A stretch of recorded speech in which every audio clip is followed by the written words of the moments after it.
Okay, so it is noon. So we will go ahead and get started. We have lots to share with you today.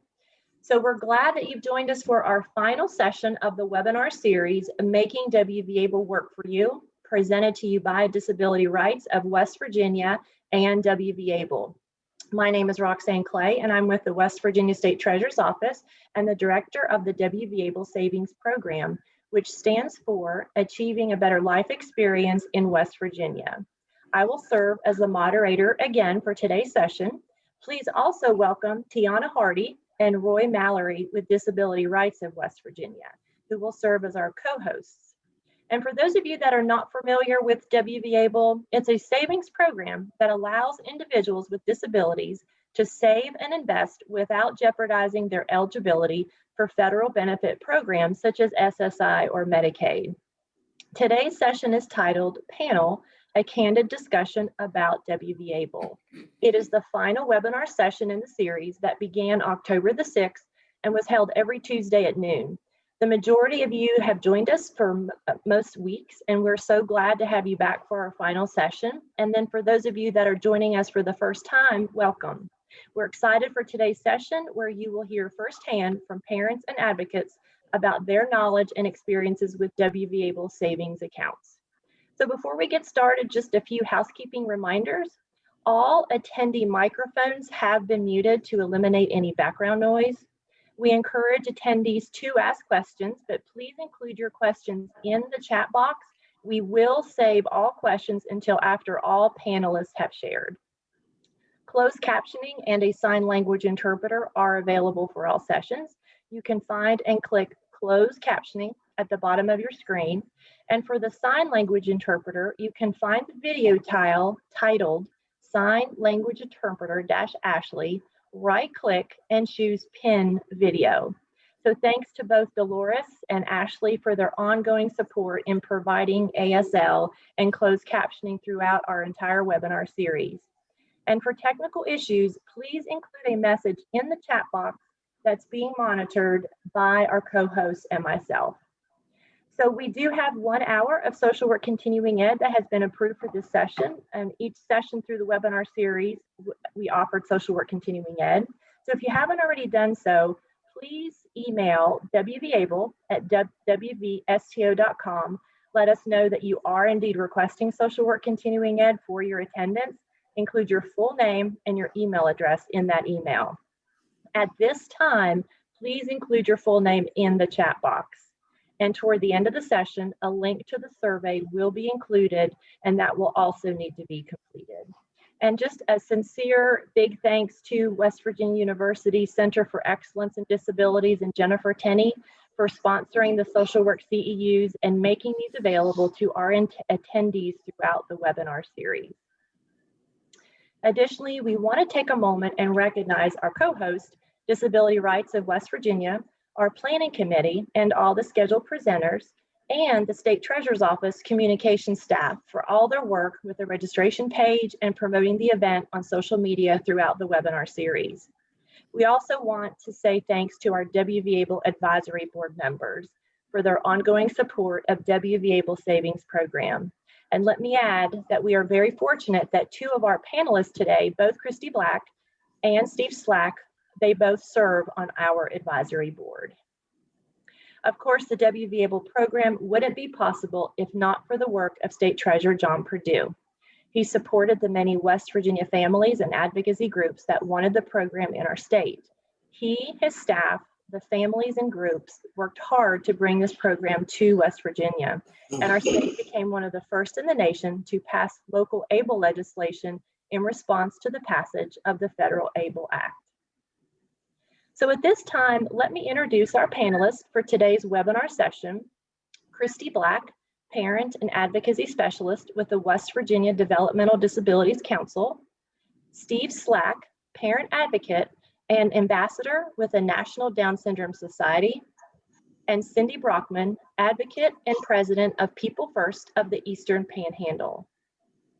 Each of our panelists have a lot to share with you today, including their knowledge of how WVABLE became law, You will learn firsthand about the importance of future planning to ensure that adults with developmental disabilities are prepared for the future and are financially self-reliant, as well as how WVABLE is helping individuals with a disability to reach their short-term and long-term saving goals. You will learn about the ease of making withdrawals from WVABLE accounts and the benefits of using the stable, reloadable debit card in teaching money management skills. You will learn about the benefits of employment and how saving and investing a portion of these earnings in a WVABLE account can lead to developing independence, financial security, and overall improved quality of life for the individual with a disability. So before we get started, let me ask you a few pre-test questions. For those of you that are seeking social work continuing ed, please be sure that you include your answers in the chat box. So question number 1, WVABLE legislation passed in A, 2014, B, 2015, or C, 2018? Again, go ahead and include your responses in the chat box. Question number 2, true or false? Individuals receiving SSI or Medicaid benefits may not save more than $2,000 in a standard checking or savings account without being at risk for losing eligibility for these benefits. True or false?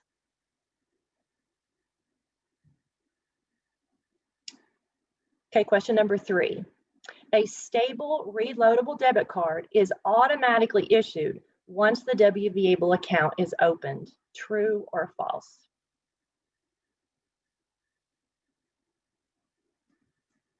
And our last question, WVABLE account owners who are employed and earn income may contribute additional funds to their account beyond the annual contribution limit, and that amount was $15,000 in 2020. True or false? Okay, so now let's hear from each of our panelists. They will be sharing some background information about themselves first, and then they're going to share their knowledge and experiences with WVABLE.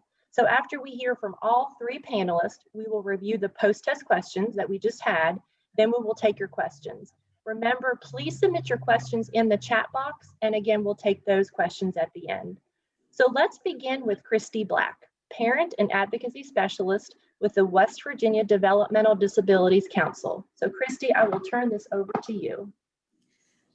Thank you, Roxanne, and good afternoon. Again, my name is Christy Black. I am from Culloden, West Virginia. Just moved there from Milton, lifelong resident of Cabell County. I've been married to my husband, Chris, for almost 22 years, and we have 2 amazing and wonderful daughters. We have Gracie, who is 16, and Avery, who is 3. Gracie also happens to have a developmental disability. Gracie has many valued roles. Gracie's a friend.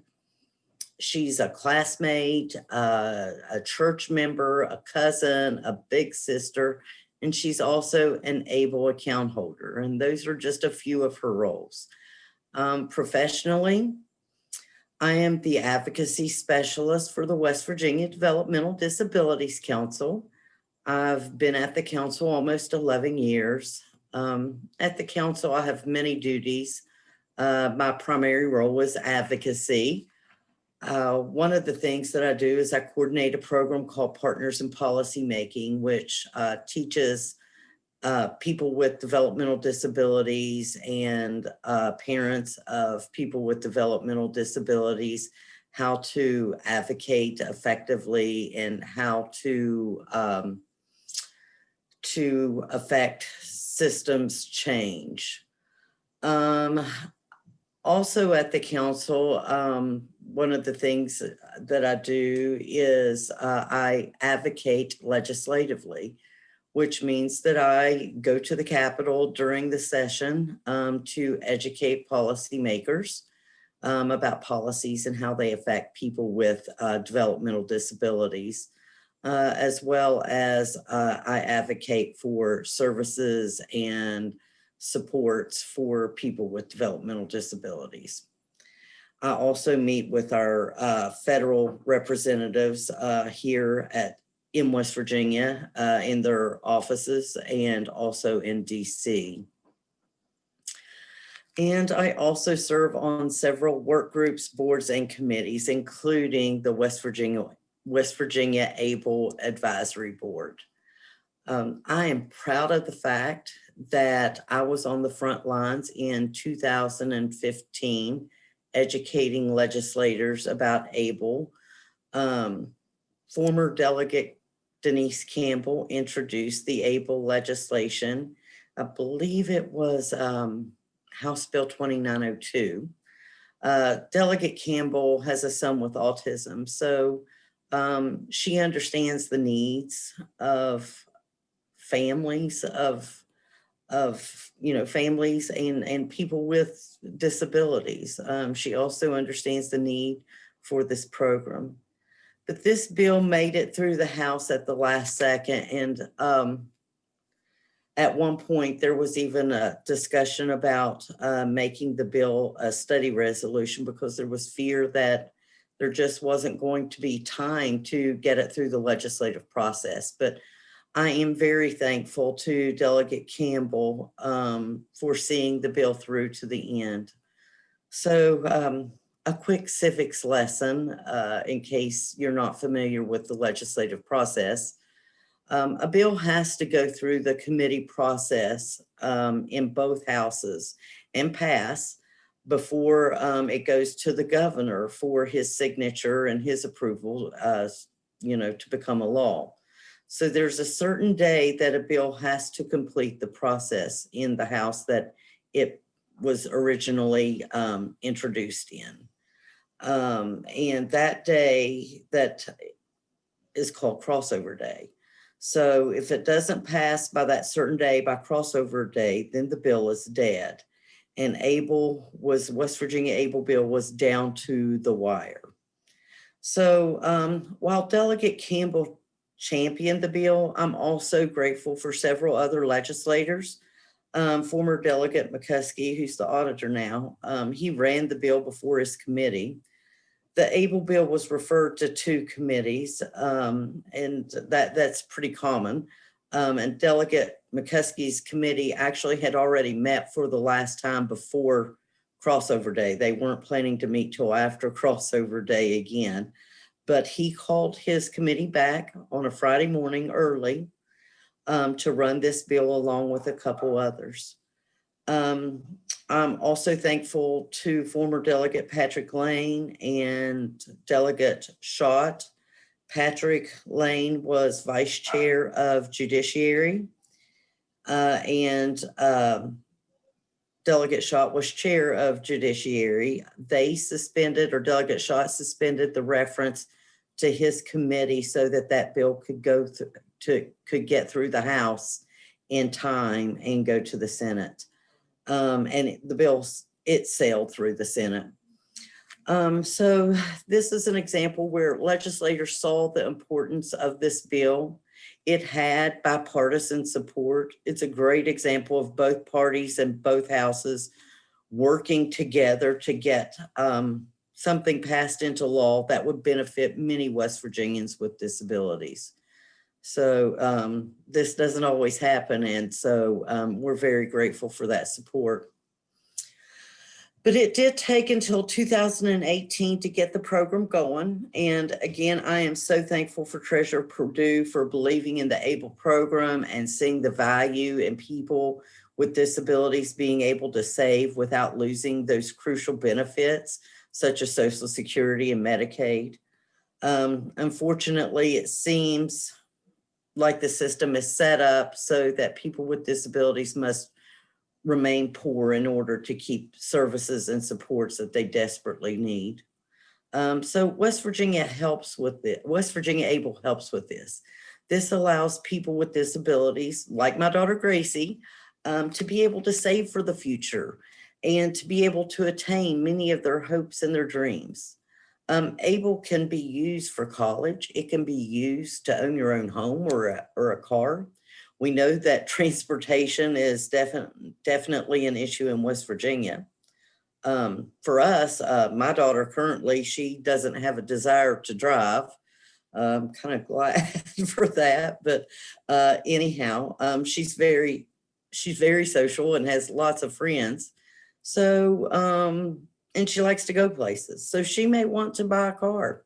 She may want to use some of her savings to purchase a car so that if me or her dad are not available to take her where she's wanting to go, one of her friends or family that has their license can use her car to help her get there. So there are a few things that I'm proud of when it comes to West Virginia ABLE. First, that West Virginia ABLE was one of the first states to pass this legislation. And second, that my daughter, Gracie, was one of the first to sign up for an ABLE account. That was just such a proud moment. That was an amazing, that kickoff, that was, I can't tell you what that meant to my family. One of mine and my husband's top priorities for Gracie is and has always been independence. That includes financial independence. West Virginia ABLE is just one tool in the toolbox in helping people with disabilities and their families plan for the future. That was the purpose of West Virginia ABLE for us, to plan for Gracie's future. And just like we're able to do for our daughter Avery, who doesn't have a disability. This allows us to be able to save. And one example is we hope to leave our home to Gracie. So, as a homeowner, Gracie could use her savings to, for home repairs. That's part of being a homeowner. At some point you have to put in a new roof. I think everybody's hot water tank goes out at some point. So these are some things she could use her ABLE account for. She also has plans for a job once COVID is over. And actually she had a job offer and then COVID hit. So once she gets a job, she will be able to put part of her savings or part of her earnings in her ABLE account. We hope that once she secures that job, that we can also use her ABLE account to start working on learning how to budget. So these are just a few examples. There's so many things that an ABLE account can be used for, but for us and our daughter, it's about independence. It's about financial security. It's about improving our daughter's quality of life. And it's about Gracie being able to have the good things in life, because, that is exactly what we all want. We all want the good things in life. So thank you.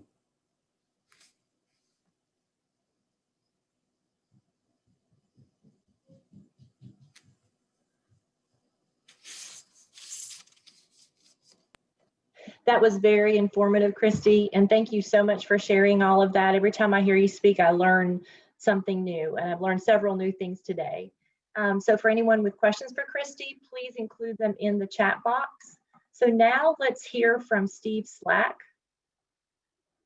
parent advocate and ambassador with the National Down Syndrome Society.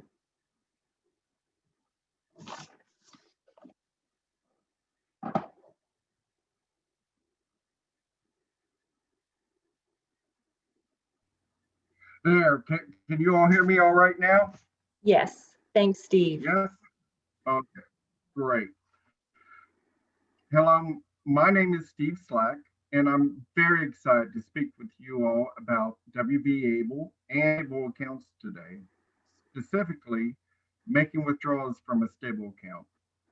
I will also be sharing about my family's goals for my daughter's WVABLE account. Before I begin, let me introduce myself to you. In December of 1991, I graduated from WVU with a degree in political science. 4 days later, I began working for the state of West Virginia. Actually, on my way out the door to take my last final, I was given a job offer with the state. And I tell you, that's a lot of pressure going into that final sentence. I better pass this final so I can graduate and take this job.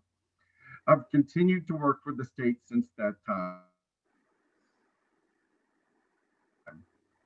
I want to earn my postgraduate certificate in accounting from West Virginia State University.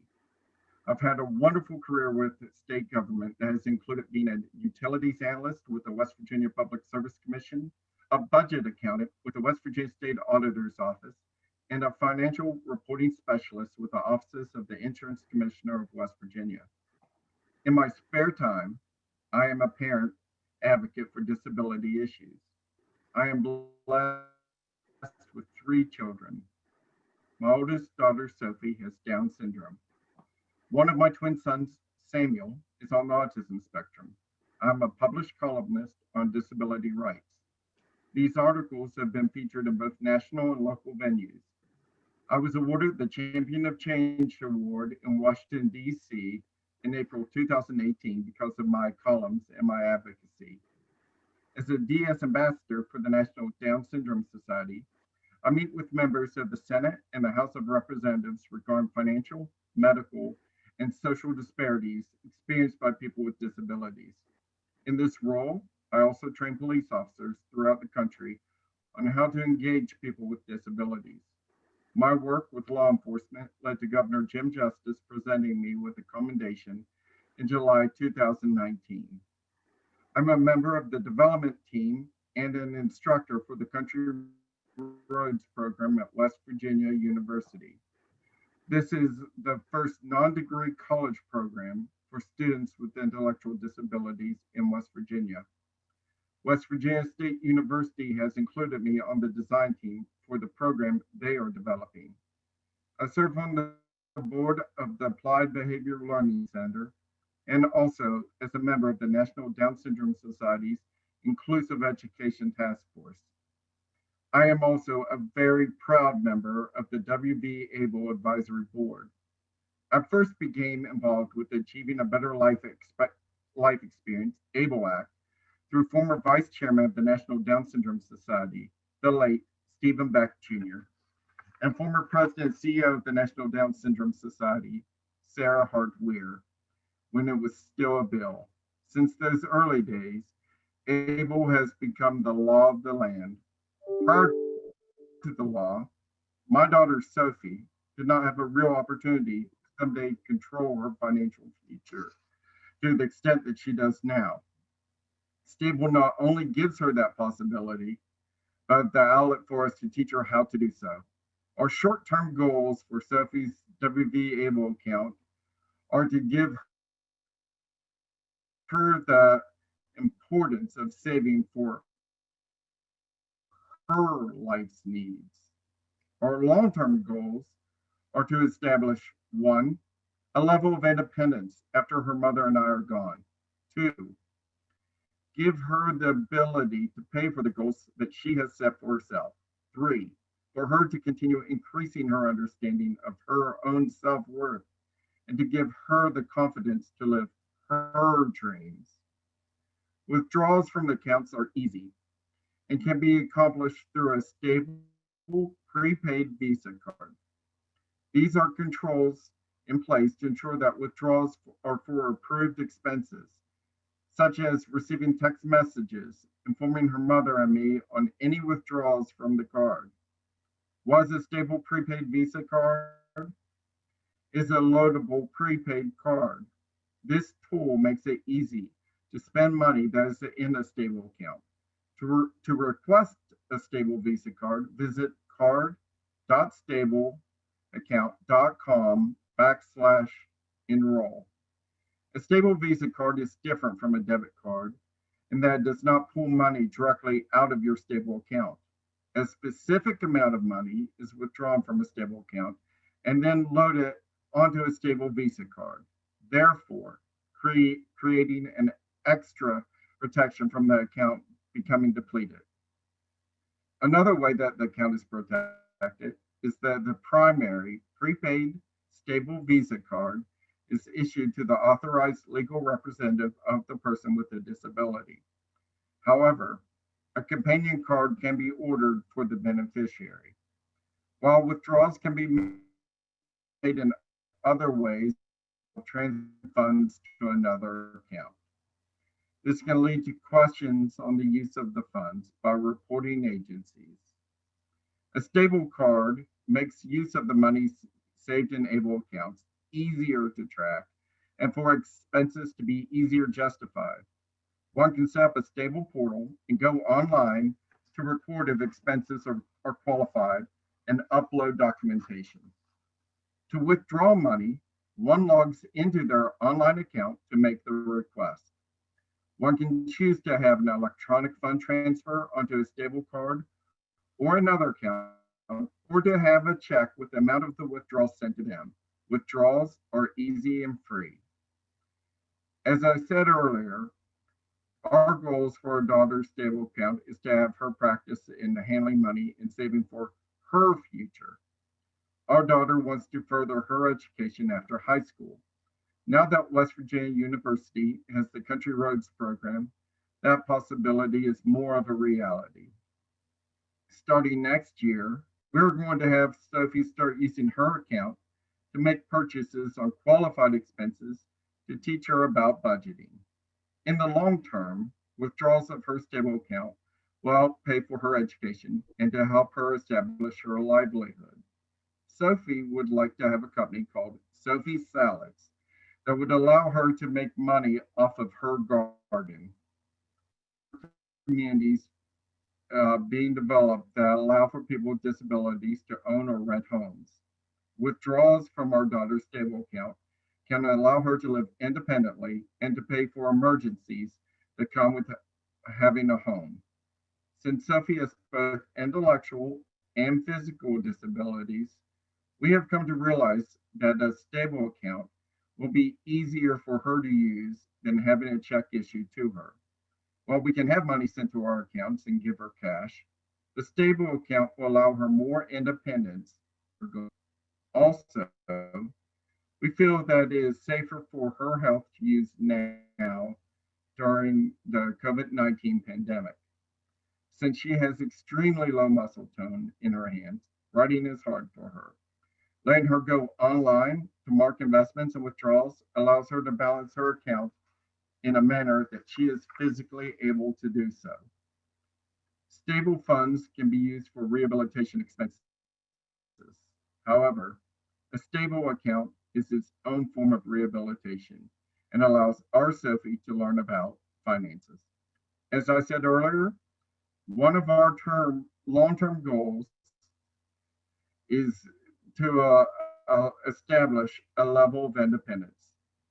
ABLE accounts allow for a level of independence. Knowledge of how to operate accounts and what they can be used to purchase allows for this independence to be accessed. Once the holder of a stable account has the ability to operate their accounts, then this independence gives them more choices than they have ever had before. From buying the clothes they want to wear to purchasing the food they would like to eat. People with stable accounts are given opportunities to make their own decisions. When we start making decisions based on our own interests, we start to develop a sense of what sort of life we would like to have, the job we would like, where we would like to live, all the things we want to pursue. A life guided by personal decisions allows people to develop and grow. Stable accounts are absolutely vital to the growth of people with disabilities. However, safeguards are in place to make decisions on the best way for the individual to access the money and for oversight of withdrawals.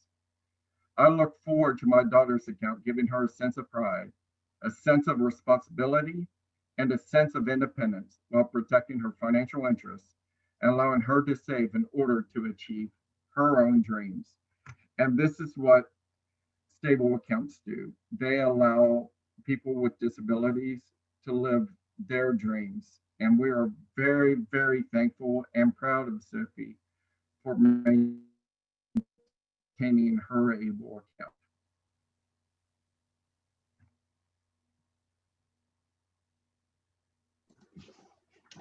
Steve, thank you so much. And the information you've shared was incredibly helpful. And thank you for reviewing the information about the stable card.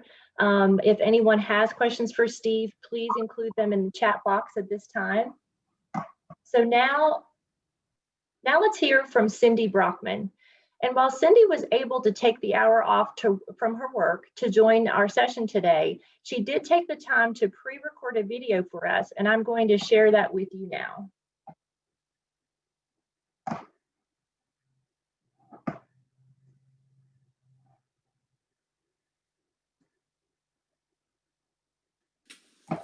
Hi, my name is Cindy Brockman. I am 30 years old. I was born in Lexington, Kentucky. I was raised in Castle Rock, Colorado. I have been living in Jefferson County since 2009.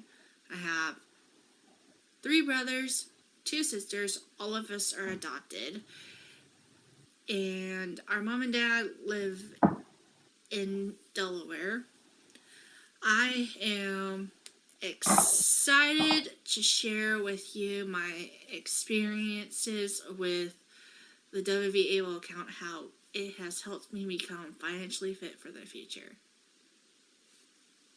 Let me tell you a little bit about my background. I love volunteering and giving back to my community.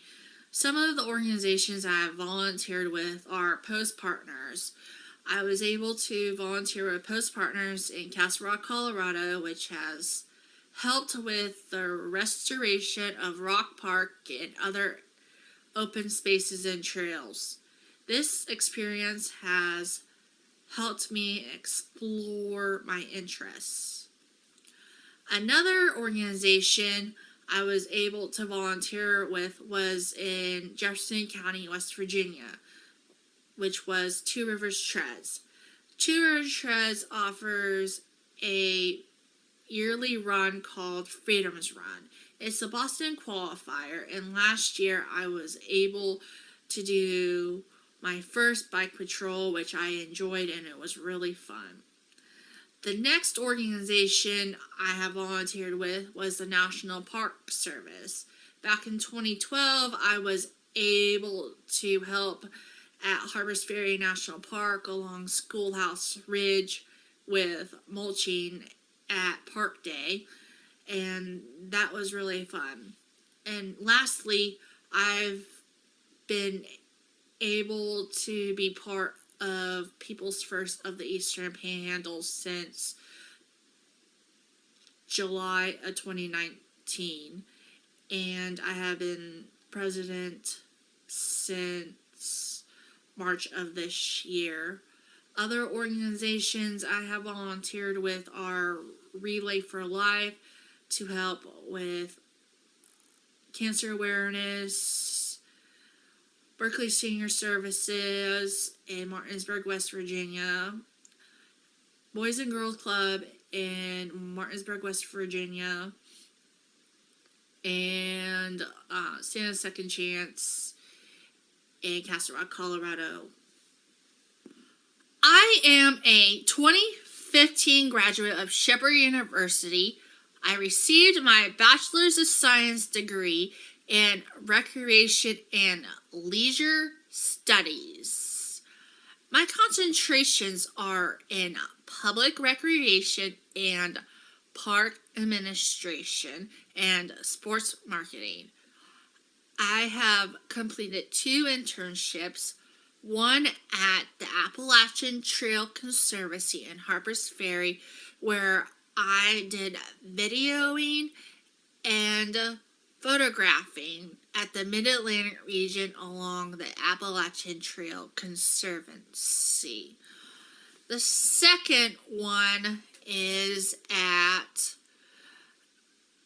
the National Park Service with the C&O Canal. I was able to lead bike tours there at Ferry Hill, and also was able to recognize the National Park Service Centennial by helping have the Lonesome Fiddler Ramblers play at Ferry Hill. I have been fortunate enough to be able to have a variety of work experience opportunities. Some of my work experience opportunities have been in the food industry, such as being able to work at Outback Steakhouse in Castle Rock, Colorado, and being a dietary aide here in Jefferson County, West Virginia, in healthcare. Another opportunity I've had has been able to be a recreation assistant in a memory care unit in an assisted living facility to provide recreation opportunities for seniors. I have also been able to work at a Shepherd University Wellness Center gym where I was able to gain experience in facility management and also in sporting and event management. I work at Procter & Gamble as an entry-level packer. I have been fortunate enough to be able to work in all departments at Taylor Station here in West Virginia. I have learned so much about Procter & Gamble's products and how they put together their products so that the consumers can use them, from Swiffers to Dawn to Bounce dryer sheets.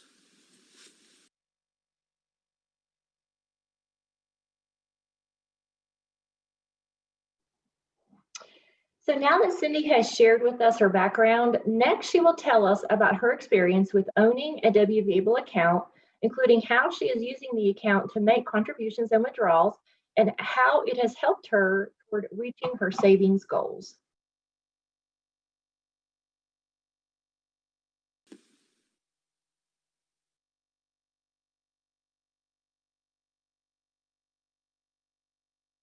Let me tell you about my experiences with the WVABLE account.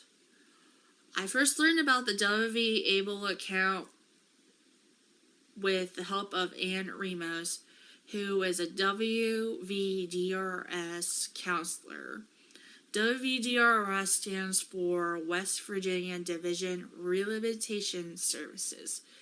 This organization helps persons with disabilities be able to get job training and be able to hold a job, which they will be able to help persons with disabilities be on their way to independence.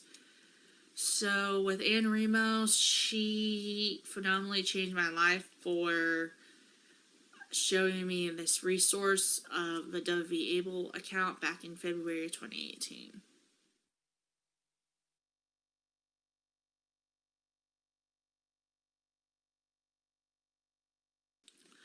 I would say my investment and saving goals have changed since I've had the WVABLE account, because between the first 2 years I've had the WVABLE account, I did withdraw monies for qualified disability expenses, but this year I've been trying to build my WVABLE account.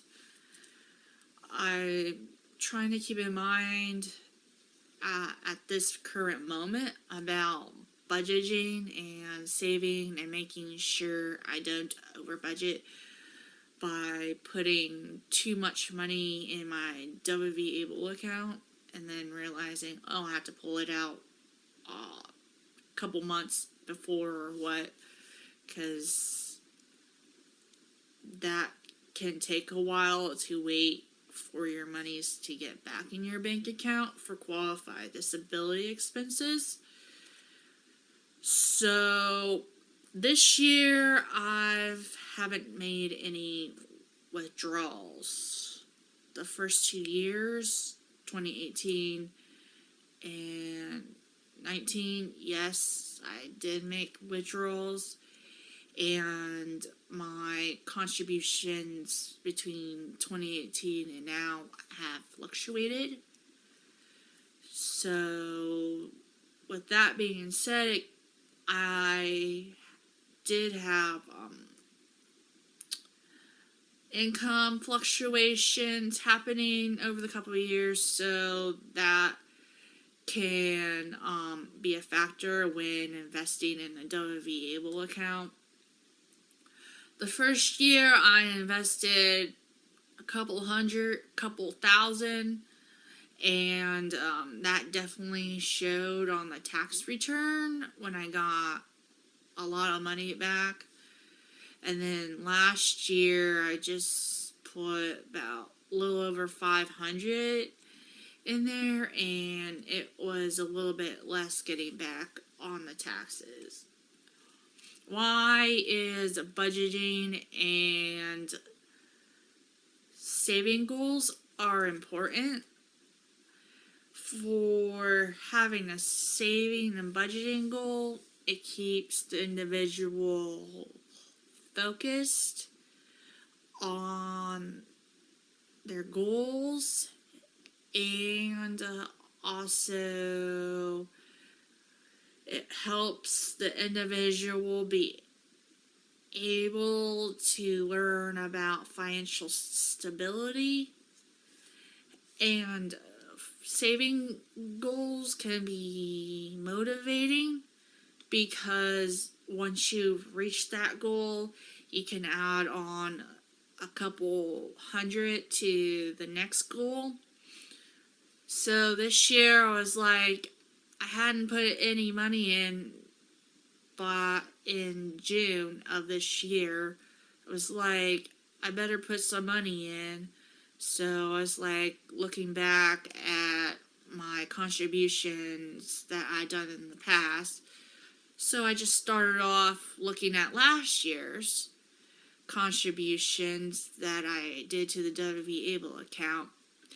And I am pleased to be able to say I did meet this year's goal with last year's goal. So essentially this year and last year are matching up with the contributions. Not too much, not too little, versus like the first year I put so much and people were like trying to keep me on track. That is really important, to have friends and family that can help you with owning a WVABLE account if you are a beneficiary yourself.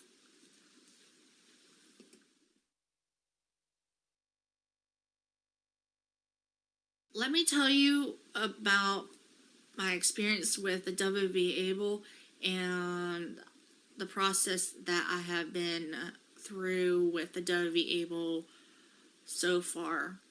When I first opened my WVABLE account back in February 2018, I completed the enrollment process, which can be done online, and I was thankful for Ann Ramos for guiding me through the enrollment process.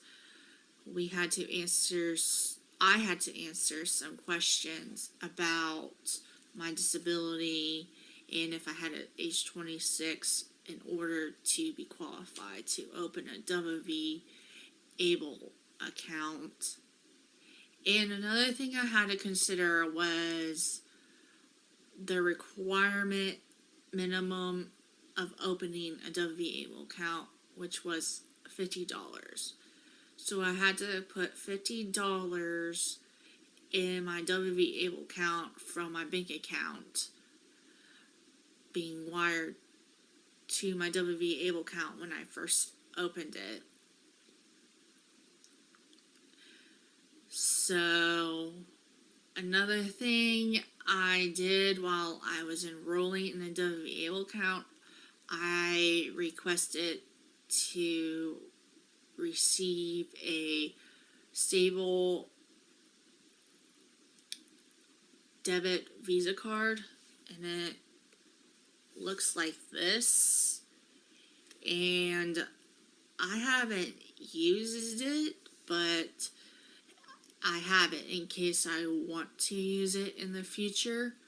So when I first registered to get the stable account debit Visa card, I put the card on a freeze, just like you can on a credit card, so no strangers can use it without you knowing it.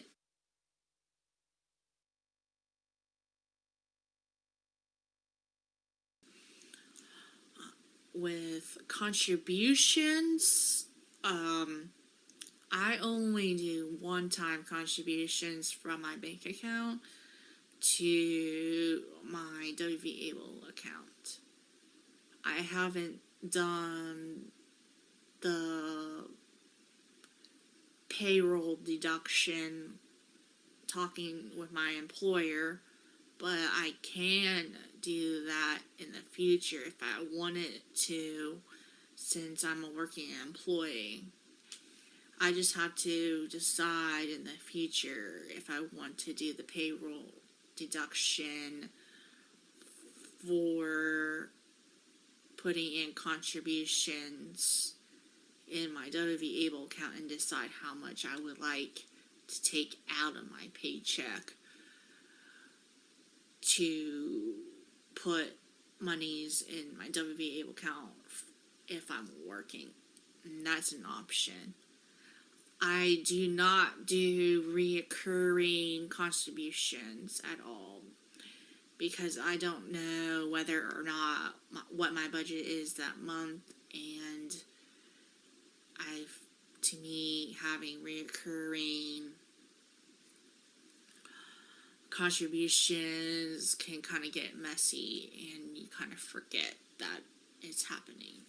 So for me, it works to do one-time contributions, knowing that I put money in my WVABLE account and it will be going in and it's done and over with and is going to be invested in my portfolio.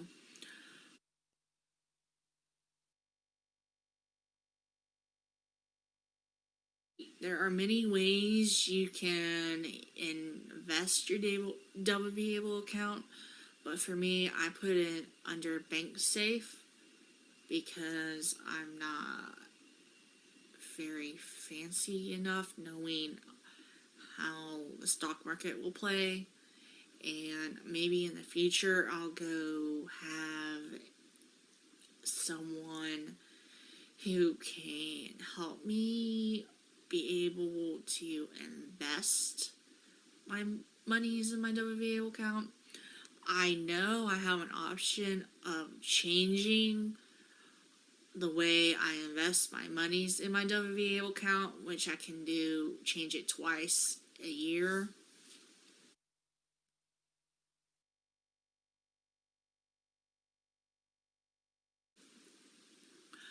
With withdrawals, I just withdraw my money for qualified disability expenses for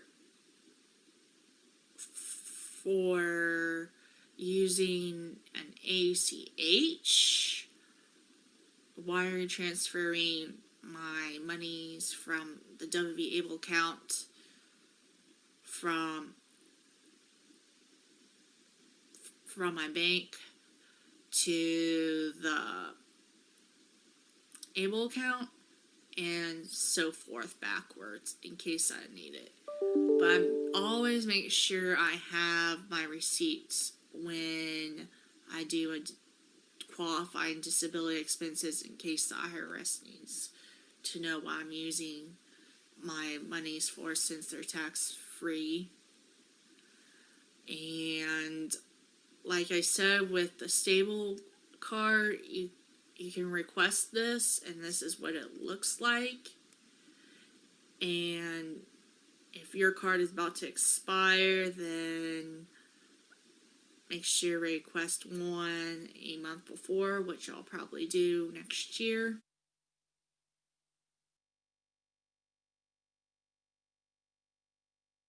since I haven't had the opportunity to put additional work contributions in, I do have that opportunity in the future because I am not contributing to a current retirement plan with my current employer. I did contribute to a retirement plan before with my previous employer, so that made me not be able to put additional work contributions in my WVABLE.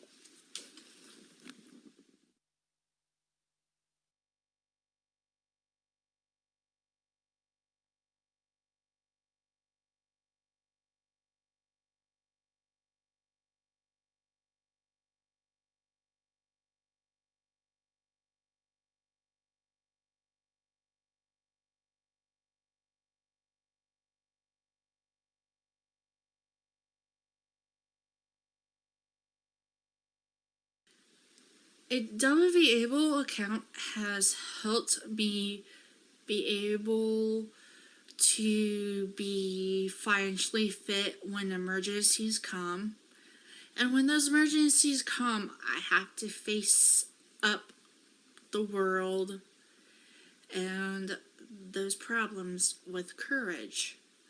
So a WVABLE helps with that by having the monies on hand when I need them. Another thing is WVABLE has helped me is be able to have funds when I need them to pay for my medical bills. So the WVABLE has been sort of like a health savings fund to me. And I know the monies that I have in a WVABLE account will be invested in the future, even if I don't work or have a job. But right now, I am very fortunate to have a job and to be able to complete the Archway Pathways program this year, thanks to Jim Justice providing a grant for persons with disabilities to be able to have job supports and everything. And I thank the Division of Rehabilitation Services for taking the time and efforts to show me the WVABLE account when its first inception happened in February of 2018.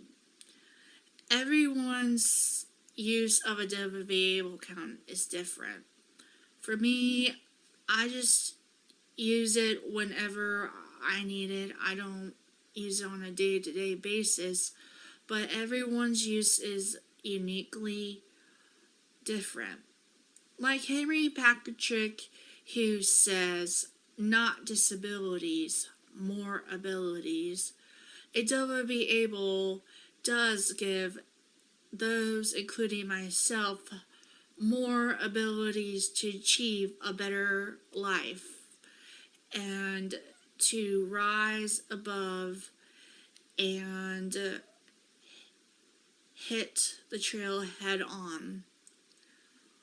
Like I said in my 2008 9 Kids of Care, I can say I did that trail and I did it.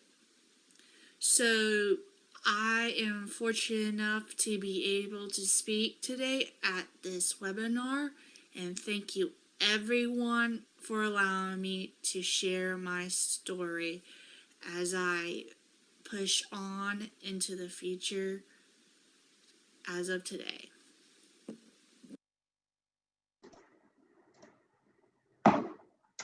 Cindy, that was awesome. Thank you so much. So informative and helpful and incredibly inspiring, all three of you. And just thank you so much for sharing with us today.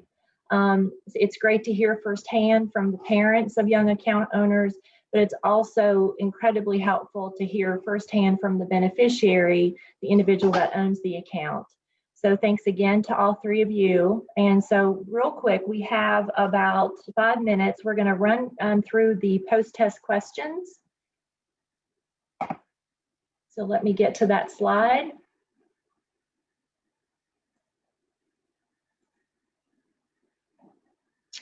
Again, for those of you seeking social work continuing ed, please be sure that you include your answers in the chat box. Question number 1, WVABLE legislation was passed in A, 2014, B, 2015, C, 2018.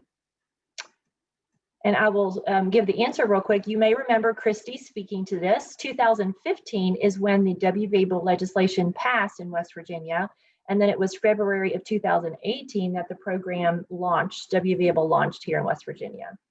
Question number 2, true or false? Individuals receiving SSI and or Medicaid benefits may not save more than $2,000 in a standard checking or savings account without being at risk for losing eligibility for these benefits. Again, please include your answers in the chat box. The answer is true. However, with that said, monies in a WVABLE account are disregarded by Social Security and Medicaid when determining eligibility and continued eligibility for SSI and Medicaid benefits. And this also is true for SNAP and HUD benefits. Third question, true or false? A stable reloadable debit card is automatically issued once the WVABLE account is opened. And you heard both Cindy and Steve talk to this. The answer is false. They both mentioned after enrolling in a WVABLE account, you may request a stable card, and that is done at a separate website. If you go to WVABLE and then the resources tab, you will see it listed at the bottom of that screen. I've also included the link in the chat box, and we can also repost that as well.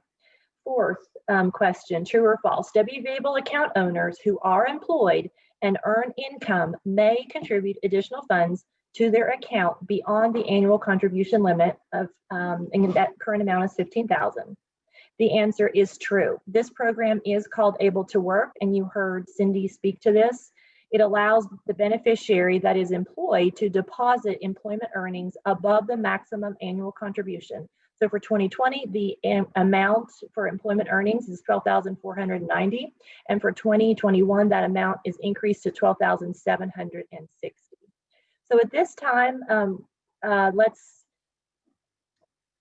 start with the Q&A. Questions that you have for our panelists, for Christy, Steve, and Cindy. And let's, hold on really quick here. So if Cindy and Steve and Christy want to turn your video and audio on, my apologies that I can't see that slide. So we did receive a question from a parent who says, our son recently had to recertify eligibility for Section 8 voucher. The Huntington Housing Authority had never heard of ABLE account. I told them it was exempt from determining his income. I have not heard back from them. Am I correct? So I'm going to give opportunity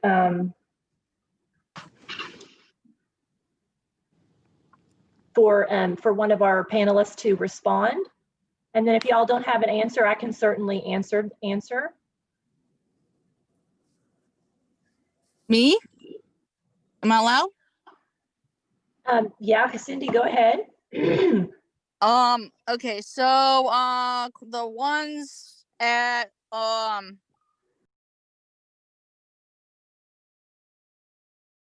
you said your son recently had to recertify eligibility for Sector 8 voucher. The Huntington Housing Authority had never heard of the ABLE account. I told them to exempt the income, determining his income. Well, okay, so you cannot exempt the WVABLE fund from your income, because back in 2018 when I opened the account, in March of 2018, I had to provide HUD housing in Jefferson County that.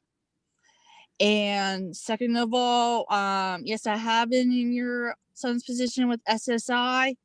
I know your son works 2 days a week.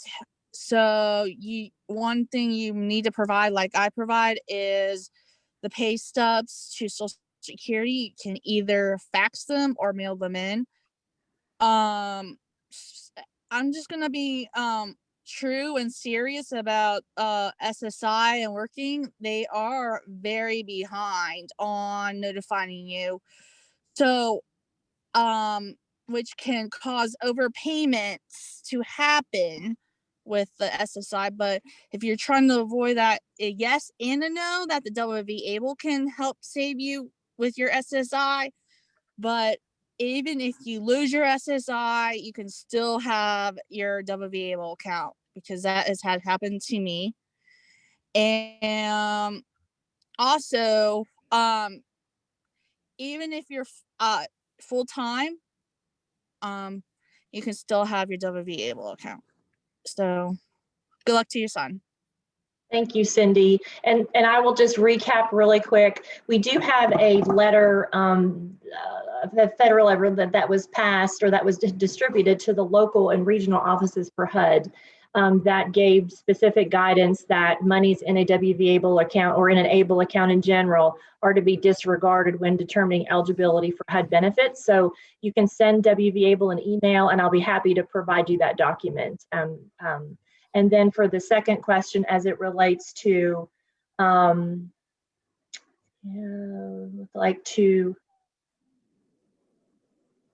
son's income, it looks like it's SSDI increased when his parents retired. It is still low enough that he is still eligible for Medicaid and Section 8 voucher. He works 2 days a week and would like to work more. However, if he does, he will lose these benefits. Is there any way to keep them? So we do have a webinar that was session 3 that I would recommend to view. We had Jennifer Tenney with WVU CED that provided a breakdown of when the individual receives SSI. I know your son is SSDI, but she, number one, would be a great contact to reach out to, but number 2, the video provides additional insights into the individual that receives the SSI and SSDI benefits. So I would like to refer you to that. We will have that recording available. But Christy Black, did you have anything that you wanted to add to this question in particular? No, I don't. Okay. Next question, and we're running short on time, so I'm going to, we'll just be going over a little bit today.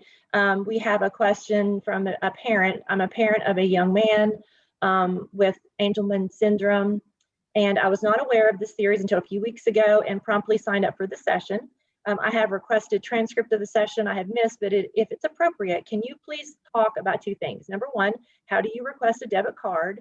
I set up an account for my son a few weeks ago, but cannot figure out how to request the card. And let me answer that really quick. We did just refer to that in the Q&A for the post-test questions. There is a link in the chat box, and you can go to WVABLE website at the resources tab, scroll down, and you'll see the link on where you go to actually request the debit card.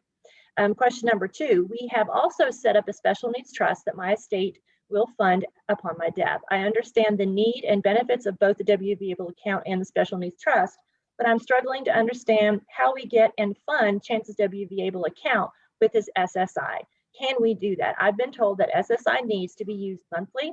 So does that mean we cannot save it in his ABLE account? Chance has a cognitive functioning level of a 3-year-old, so future employment is very unlikely, and he will be reliant on his waiver benefits and SSI. So real quick, and Christy and Steve are part of the advisory board. We have a Social Security representative on our advisory board who actually spoke to monies that are left over at the end of the month, and they're called discretionary funds. So Christy or Steve, did you want to chime in real quick and provide an answer to this?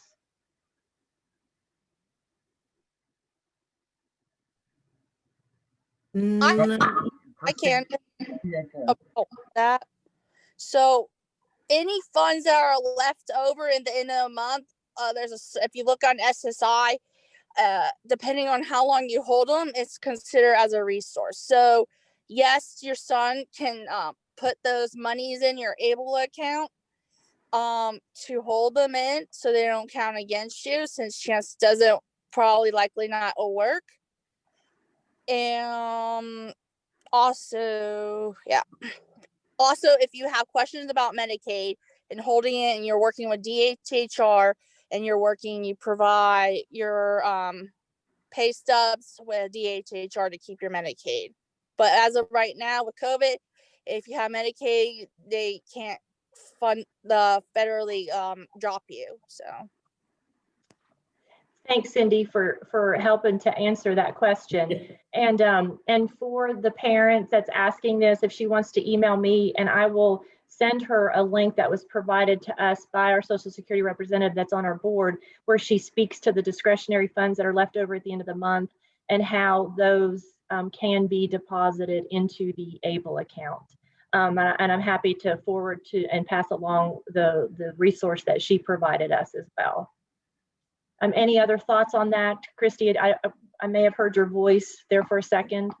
No, I think Cindy done an excellent job answering it. I know the water gets a little muddy there around Social Security, so. Yep, absolutely, it does, and it's a topic that's evolving as well. And so so thanks again for your questions, and thanks for Cindy for chiming in to help answer those. They're not easy questions and they're not easy answers. And let's see, do we have any other questions? Yes, Roxanne, we have a question. They want to know, how is West Virginia ABLE accounts different from a special needs trust set up by a lawyer? Okay, so we have a session that was dedicated to that very question, and I'm going to refer you to that session. It's session 6, and we'll have the video available. I also have the PowerPoint slide that I can email to you. So just send me an email, wvable@wvsto.com, and I'll send the PowerPoint slides over to you. But the takeaway in my presentations is I always say that they complement each other and they work very well together, because with special needs trusts, of course, we know that those are expensive, and I don't want to chime in. So really quick, if Christy, Cindy, or Steve wants to respond to this question, please do so. Yeah, one thing Oh, go ahead, I Steve. recommend is if you're able to have they do complement each other well. And Christy, I'll let you have the floor now. No, you were fine, Steve. That's exactly what I was going to say. They complement each other. Actually, they're both great tools in the toolbox. Our plan, we don't have a special needs trust yet for our daughter, but our plan is to get one. They are expensive.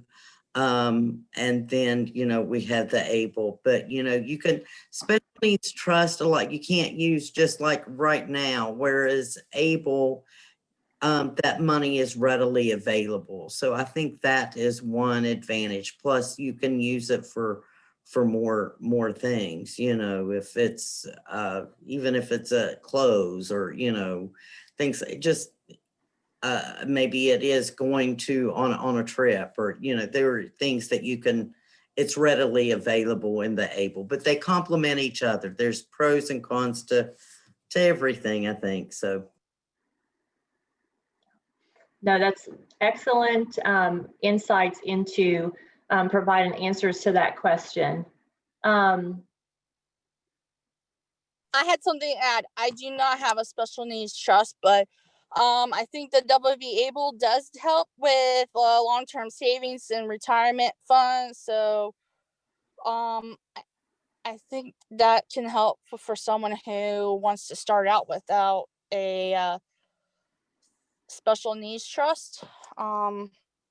Also, with your WVABLE account, you can use those monies for rent, which I haven't figured out, but you can, if you're trying to, you can like send a check to yourself and then deposit it in your account, because only third party can only do checks. So that can be red flagged with HUD, because they don't really want to mess with third party.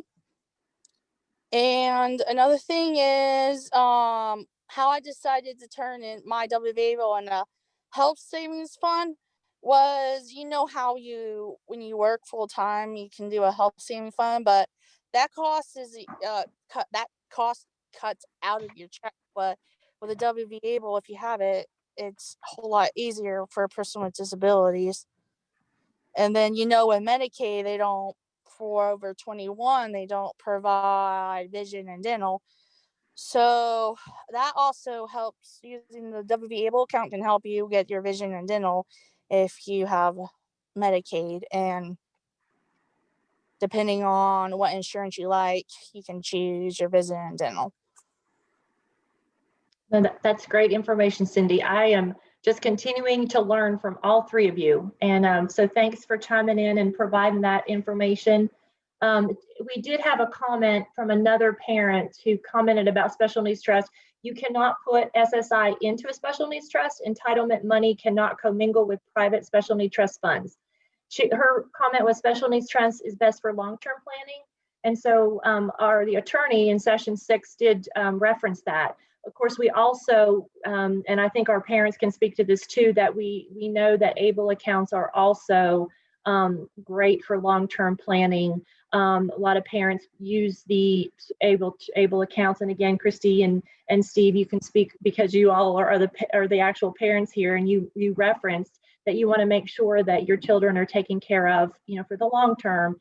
When you have passed, that they have some financial security and a nest egg to withdraw monies from. So again, that session 6 is an excellent tool to review, to get some more insights.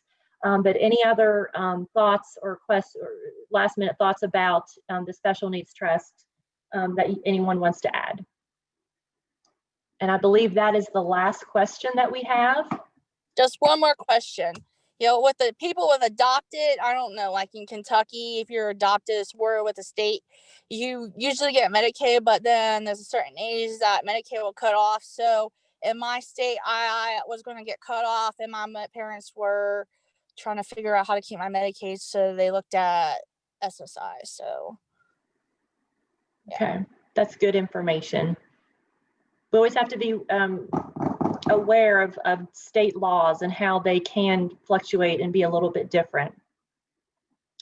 So at this time, Christy, Steve, and Cindy, since we're all done with our questions, do you all have any final thoughts that you want to share? And Christy, we will start with you. Yeah, there's a famous quote that I've heard that says, "The future belongs to those who prepare for it today." I think West Virginia ABLE helps us to break barriers for people with disabilities and to prepare for the future. I'd like to thank Treasurer Purdue, Roxanne, for all that you do as program manager, and the staff at the Treasurer's office for making West Virginia ABLE a success, and for helping people with disabilities to have access and equal opportunities to achieving those good things in life. So thank you all.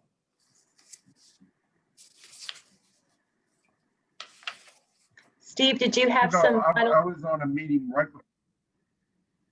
Yes. I was on a meeting right before this meeting for employment opportunities for people with disabilities. And one thing that the stable accounts do is that they set up not just for the future, but allow people, as more and more opportunities happen, that you have the resources to prepare for upcoming opportunities, whether it's for appropriate clothes for work, tools that you need, or educational opportunities. That there are a lot of barriers right now for people with disabilities to move forward. What ABLE accounts do give sort of an equal playing lane for people with disabilities. So I just cannot say enough good things. And I thank Treasurer Purdue, and I thank you, Roxanne and Cindy and Chris. You are doing wonderful things. So that's all I have to say. Thank you, Steve. And Cindy, do you have some final thoughts that you would like to share? We know that you did so in your video, but do you have anything else that you would like to add at this time? Yes.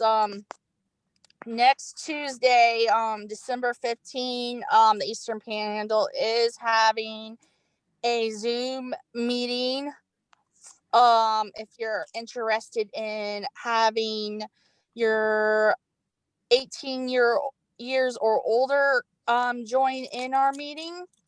It's a self-advocacy group to better help with independent living, to be able to advocate yourself financially. We do all sorts of stuff, fun things, and things to help us grow. And I have been able to reach out with Temple Grandin. She sent me an email back in 2012 when I was in college with about how to go about my life. And she is very on to persons with disabilities and those with autism to get work experience as early as possible. I'm going to quote her. She says to either do like chores around the house or do simple things. And as the president of People's First, I hope that Jim Justice continues the ARC Pathways program, which I would really love that because that's a supported employment. Right now, Jefferson County does not have any supported employment except for division rehabilitation services. And we did have a daily companions grant, but that was done last year. So I'm thankful. Thank you, Jim Justice, for having the ARC Pathways over the summer because I couldn't have done my current job at Procter & Gamble. And I think that's pretty much all I say. As the president of People's First, I just hope West Virginia can continue developing supported employment so we can get going out of the way like Temple Grandin hopes we can do, like grow as individuals and develop our lives. Thank you, Cindy. And I just have to say, personally speaking, today has just been great. It's been my favorite session. I think everyone would agree that we just love hearing firsthand from the account owners, from the parents, from the beneficiaries. You guys are accomplished, you're passionate, you're experienced, and you're just an inspiration to us. And so thank you for your time and sharing. You have so much to share, and we welcome you back next time. So it's just been an honor to have you all sharing with us. And anybody that has any questions, you can certainly send an email and I can forward it to Christy, Steve, or Cindy as a follow-up. So just know that is available as well. We want to do some quick last-minute housekeeping for those seeking social work continuing ed. Please be sure that you enter in the chat box at this time your name. That is important for the record keeping. Make sure you've emailed WVABLE, and let me stop sharing my, well, hold on just a second here. And make sure that you've emailed WVABLE and that you have completed the survey that Roy has included in the chat box. And also, as far as last next steps, this is the last session of the webinar series. It's kind of a bittersweet to see it come to an end. What you can expect next is we do have informational packets that will be sent. It will include information for WVABLE, but then also Disability Rights of West Virginia brochures, and of course, Luke Stone Illumination Fund flyers. If it is being mailed to the email address that was provided at time of registration, some of those were incomplete. So feel free to email WVABLE at wvsto.com, include your complete mailing address to ensure that you do receive a packet.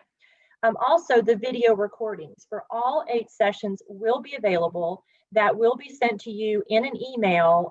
The link, it'll be on the YouTube State Treasurer's Office page and also Disability Rights page. But again, we will email you the link.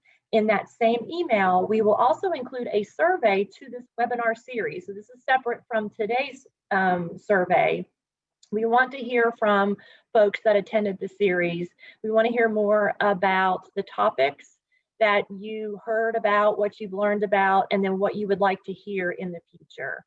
And then next, how to stay connected and how to help spread the message. You've heard us talk that we really depend on folks as yourself to help spread the word about WVABLE, about this opportunity for individuals with a disability and their families. You can do so by following our social media page on Facebook.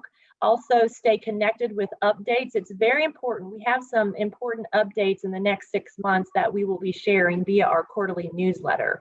So those that have signed up for the webinar series, you will receive the quarterly newsletter, but be sure that you share that newsletter with your colleagues, with your friends, and with other families as well. You can also schedule a presentation, such as this webinar. There's typically an hour, but we can condense that. It's just very important that your colleagues that within your organizations also understand and learn about the opportunities. And so at this time, hold on, let me stop sharing my screen here. And it is with much pleasure and gratitude that I have the opportunity to introduce our planning committee to each of you. They have been behind the scenes throughout the series, working diligently to bring this series to each of you. And so they're with Disability Rights of West Virginia. And we have Roy Mallory, who is the systems administrator. We have Tiana Hardy, who is their program director. And we also have Stephanie Thorne, who is the Medley Hartley program director. You know, our planning and meetings together as a committee started way over a year ago. And some of you may recall that our initial plans were to hold this as an in-person half-day conference back in May. And then COVID happened and we went back to the drawing board. And so the positive outcome, I think that we all agree, is that we have been able to reach a lot more folks because we are in a remote setting. So personally, I have enjoyed working and collaborating with the committee so much, and I have made new friends, and I really can't tell you enough how much and the hard work that they have put into making this happen for each and all of our attendees. So thank you. And do you all have anything that you would like to say or share with our attendees? And I don't see Roy and Tiana's video on. Y'all promised me you'd turn them on. Thank you, Roxanne. We'd just like to thank you and the State Treasurer's Office for the opportunity to collaborate on this webinar series, and hopefully we could do more education to individuals in the future. And thank you, Roxanne. I'm glad to be of help to make this a thing during this very trying year. And I will tell y'all, Roy knows his stuff, and he has pulled us out of some sticky situations over this whole webinar series. So y'all are just great, and can't wait to do something like this again. And we've had Dolores, our closed captioner, and Ashley, our sign language interpreter, with us. It takes a village to pull off an 8-week webinar series that started a year ago. So our presenters, our panelists, y'all are wonderful. And so as far as our attendees, of course, we need this audience, and we're so honored to have your interest in learning more about WVABLE and with all that has been shared over the last 8 weeks. So on behalf of the Planning Committee and Disability Rights, WVABLE, the State Treasurer's Office, we wish each of you and yours a safe and happy holiday season, and we will be in touch via email. So be on the lookout for that. I just had a quick one. Okay. I know if you have any questions about WVABLE, you can reach out to Roxanne Clay. I know People's First has had several sessions about WVABLE. Like with People's First, we got some goodies about WVABLE. And I know Roxanne Clay did a thing with Doug Hess, who is with the People's First of West Virginia. People's First the Eastern Panel is a chapter, part of what People's First of West Virginia. And we did have Riding the Wave of Self Advocacy Conference that was remote, was about WVABLE. So hopefully, if you want to reach out about more about WVABLE, you can reach out to Roxanne Clay, and hopefully we can have more sessions with Roxanne Clay with the People's First West Virginia chapters around West Virginia, if you're interested, and maybe the conference. Thank you, Roxanne Clay.